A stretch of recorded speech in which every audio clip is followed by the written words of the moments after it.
Hey guys, welcome back to my channel. It's your girl Michaela Lynn, and if you're new here, welcome. Go ahead and hit that subscribe button so you can be a part of my wonderful channel. And if you're a returning subscriber, welcome back. Thank you all so much for clicking on my video today. So in today's video, I am doing a study with me. I am preparing for my first exam for pathopharmacology that's coming up. As y'all can see, I got my coffee, I got my iPad, got everything, and I even got my whiteboard that I used yesterday because yesterday I studied for like, I would say 5 to 6 hours. So if y'all see bags on my eyes, that is why. I'm not trying to stress because we're not trying to do that this semester because we know how last semester was. But as y'all know, I like to study ahead of time. So to basically not cram and not get stressed out. As y'all can see, it's 9 o'clock. I've been up for, I would say, like an hour. Went ahead, brushed my teeth, did all that, and before I head to the gym, I wanted to do a quick review of what I went over yesterday. I'm actually about to go fix me some oatmeal. As y'all know, I love my oatmeal. So I'm gonna drink my coffee, eat some oatmeal. As I'm eating my oatmeal, I'm just gonna review on my iPad my study guide that I went over yesterday, because today I want to do a whole new unit. That's a tip. Try to take unit by unit each day. So like yesterday I went over unit 1. I didn't touch no other units. So like today I'm going over all of unit 2, tomorrow unit 3, and then so on and so forth. So that is just like a small little tip so that you don't overwork yourself and don't be overwhelmed. So today I'm tackling unit 2, trying to get it all done today with good breaks, because I do work 45 minutes and then give myself a 15-minute break, and then of course a lunch break and whatever. But I'm about to go fix my oatmeal, like I said, review some of unit 1, and then I'm also head to the gym so that I can, you know, get myself pumping. Because when I go work out before I study, I don't know, I think it's a blood flow or what, but I have more energy and I'm able to focus more. So I'm gonna go ahead and get the gym out of the way. That's another tip. If you like to work out, or if you're trying to work out, try to fit the gym in like either before or during a break time when you're studying. I just want to come on here and tell y'all welcome to my channel and welcome to another video. This is not going to be a typical week in the life. It's just going to be a study with me. So I hope y'all enjoy this video and hope y'all get some study tips from here. I know a lot of people have been asking me if I can make a separate video pertaining to how I study. I see y'all comments. I'm not ignoring them, but I'm just trying to make sure that I continue to, you know, tweak the little things that work for me or whatever. So whenever I do make a video, y'all can pass like I pass. I want to make sure everything is like in line and everything actually works, because it worked last semester. Hopefully it worked this semester. You know, just trying to make sure everything is, you know, good for y'all. So I'm not ignoring y'all comments. I see the comments. The video will be coming out later on, not right now, but later on, once I finish the semester, hopefully, fingers crossed. But yeah, let's go ahead and get into this video.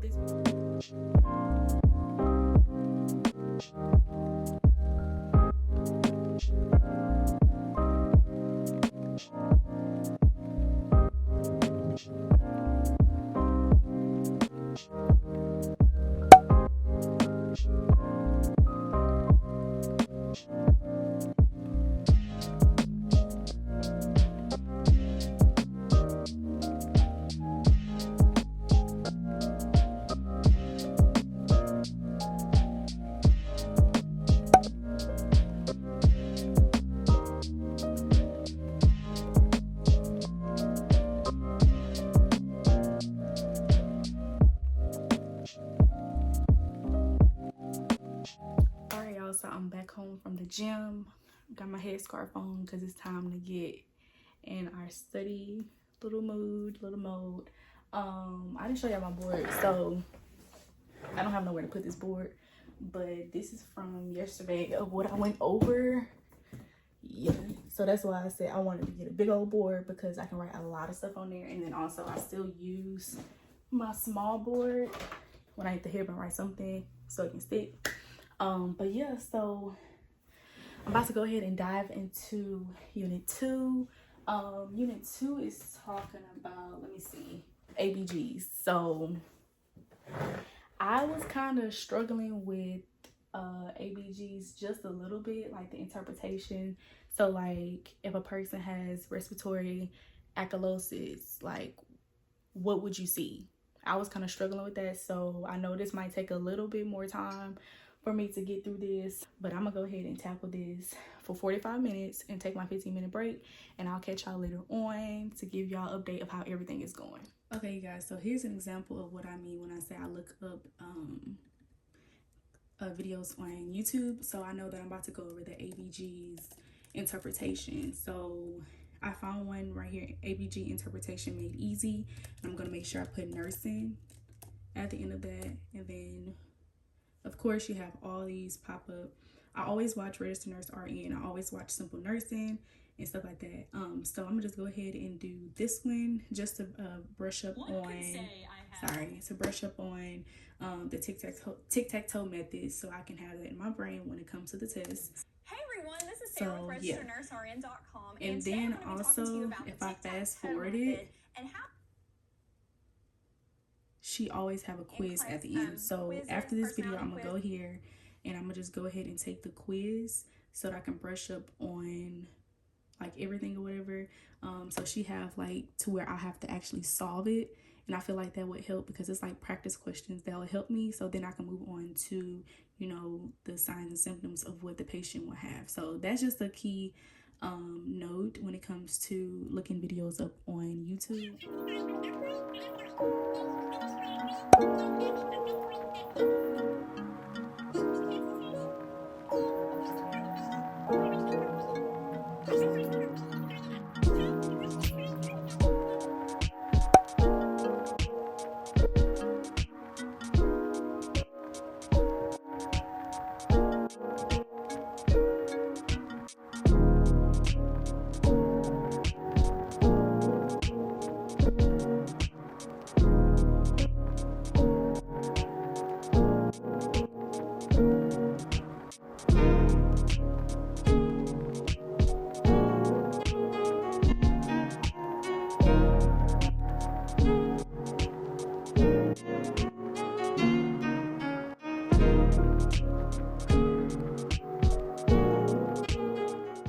Normally solve it.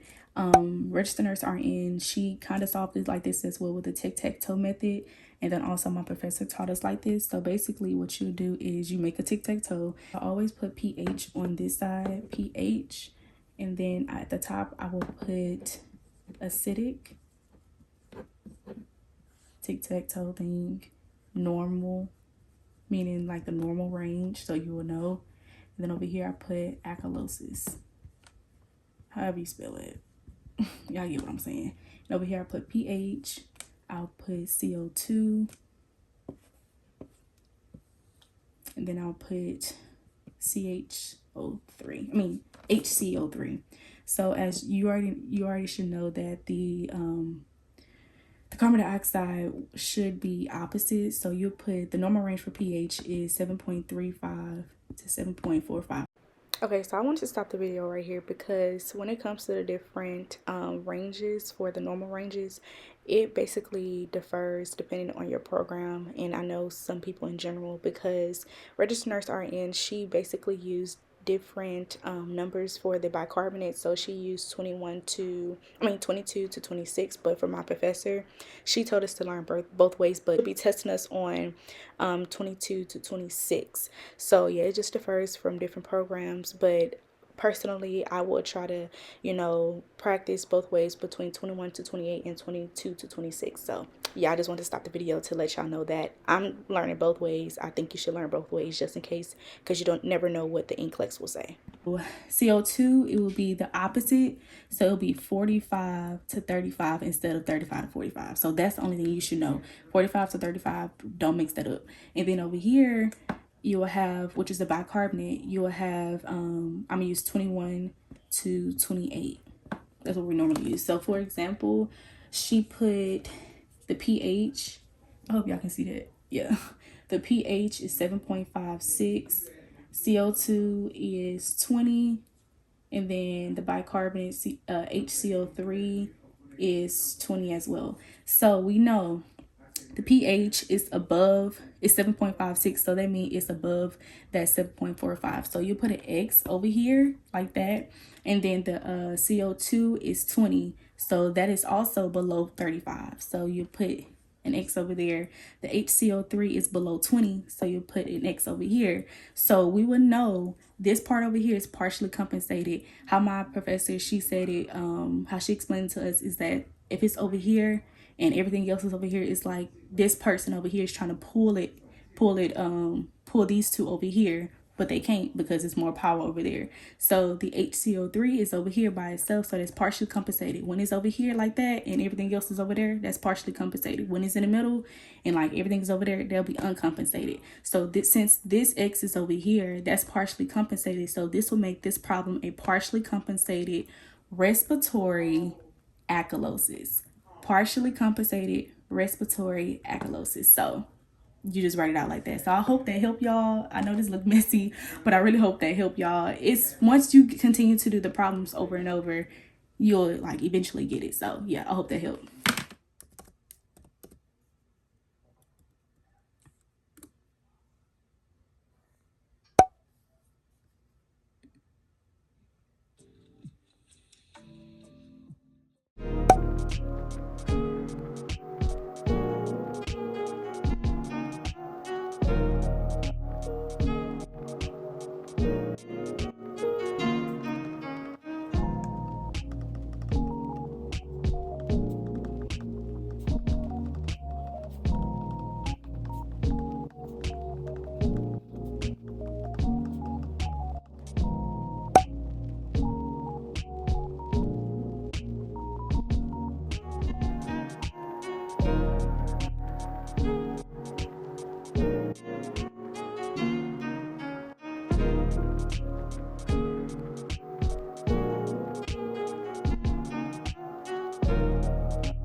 Okay, y'all, so I have finished unit 2 and I understand everything. It is later on in the day. I just did a whole brain dump of everything that I learned today on my whiteboard, my huge whiteboard. It came in handy.